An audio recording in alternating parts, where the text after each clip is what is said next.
नमस्कार, DRV news में आप सभी का स्वागत है। मैं वंदना सिंह। आज के दिन भगवान सूर्य अपने पुत्र शनि के साथ धनु राशि से निकलकर मकर राशि में प्रवेश करते हैं, जिसके कारण आज मनमास की समाप्ति होती है और शुभ दिनों का आरंभ होता है। आज के दिन पतंग उड़ाने के पीछे चिकित्सा विज्ञान आधार है। ऐसा माना जाता है कि शरद ऋतु में ज़्यादा से ज़्यादा धूप लेने से शरीर ऊर्जावान बना रहता है।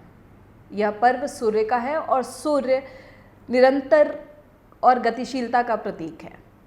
यह पर्व सूर्य का है और सूर्य निरंतरता और गतिशीलता का प्रतीक है। उसका एकमात्र ध्येय है संपूर्ण सृष्टि का कल्याण करना। तमसो मा ज्योतिर्गमय का उद्घोष करने वाली भारतीय संस्कृति में मकर संक्रांति का अत्यधिक महत्व है। सूर्य की इसी संक्रमण की क्रिया के कारण इस पर्व को मकर संक्रांति कहा गया है। यह पर्व मुख्यतः सूर्य पर्व के रूप में मनाया जाता है। इस दिन सूर्य धनु राशि छोड़कर मकर राशि में प्रवेश करते हैं। सूर्य की इसी संक्रमण की क्रिया के कारण इस पर्व को मकर संक्रांति कहा गया है। इस दिन सूर्य दक्षिणायन से अपनी दिशा बदलकर उत्तरायण हो जाते हैं। इसी कारण मकर संक्रांति को उत्तरायण के नाम से भी जाना जाता है। इस पर्व से दिन लंबे व रातें छोटी होना शुरू हो जाती हैं। हमारा देश यूं भी पृथ्वी के उत्तरी गोलार्ध में स्थित है, इसलिए इस पर्व को हमारे लिए और भी अधिक महत्व बढ़ जाता है। यही नहीं, विश्व की 90% आबादी उत्तरी गोलार्ध में ही स्थित है।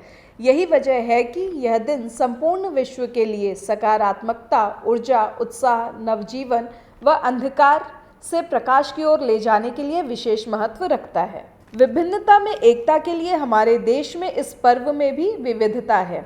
उत्तर भारत में लोहड़ी, मध्य भारत में संक्रांति, असम में बिहू, दक्षिण भारत में इस त्यौहार को पोंगल के रूप में मनाया जाता है।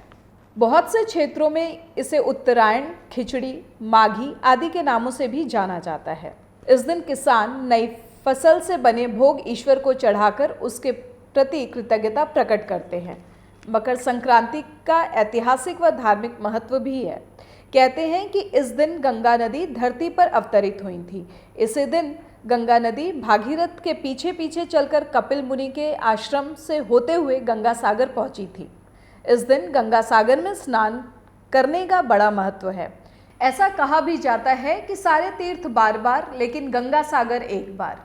महाभारत के 8वें अध्याय में इस बात का वर्णन है कि भीष्म पितामह ने बाणों की शैया पर अत्यंत पीड़ा सहन करने के बावजूद प्राण त्यागने के लिए सूर्य के उत्तरायण होने का इंतजार किया था। हमारे शास्त्रों में यह कहा गया है कि जो प्राणी उत्तरायण में देह त्याग करता है उसे मृत्यु लोक से मुक्ति मिल जाती है और वह मोक्ष को प्राप्त हो जाता है, और जो दक्षिणायन में देह का त्याग करते हैं उसे पुनः मृत्यु लोक में जन्म लेना पड़ता है। शास्त्रों में बताया गया है कि इस दिन सूर्य सारे रोष को त्याग करके अपने पुत्र शनि से मिलने के लिए उनके घर पर जाते हैं।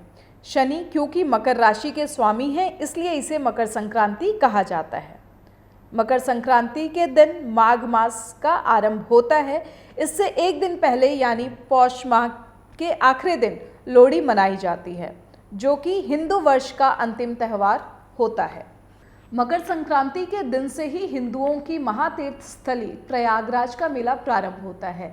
आज के दिन प्रयागराज में स्नान का विशेष महत्व होता है। हमारी हिंदू संस्कृति व पर्व, इन सब के पीछे ऐतिहासिक व धार्मिक महत्व तो है ही, साथ में इन पर्वों को मनाने के पीछे वैज्ञानिक आधार भी है। मकर संक्रांति के दिन पूरे उत्तर भारत में शिशिर ऋतु चरम सीमा पर होती है। ऐसे में तिल, गुड़ चिकित्सा विज्ञान के हिसाब से सेहत के लिए अच्छा माना जाता है। इस दिन खिचड़ी का भी सेवन किया जाता है, जो कि सुपाच्य होती है। मकर संक्रांति के दिन जप, तप, दान का भी बहुत महत्व है। मान्यता है कि मकर संक्रांति से सूर्य तिल तिल अपना स्वरूप बदलता है, इसलिए इस दिन तिल के साथ घी, कंबल का दान करना अच्छा माना जाता है। मुंबई में कई राज्यों के लोग रहते हैं, इसलिए आज के दिन कई राज्यों की अलग अलग परंपराएं देखने के लिए मिलती हैं, ऐसा कहा जाता है। और महाराष्ट्र में तिल गुड़ खाने का विधान है और ऐसा कहा जाता है कि तिल गुड़ खाइए और मीठा मीठा बोलिए। शास्त्रों में ऐसा बताया जाता है कि आज के दिन दिया गया दान मनुष्य को 100 गुना उसका प्रतिफल मिलता है। फिलहाल के लिए इतना ही। DRV न्यूज़ की तरफ से आप सभी को मकर संक्रांति की हार्दिक शुभकामनाएं। चलते चलते चैनल को लाइक करना, शेयर करना, सब्सक्राइब करना और कमेंट करना बिल्कुल भी ना भूलिएगा। मुझे और मेरी पूरी टीम को दीजिए इजाज़त। जय हिंद।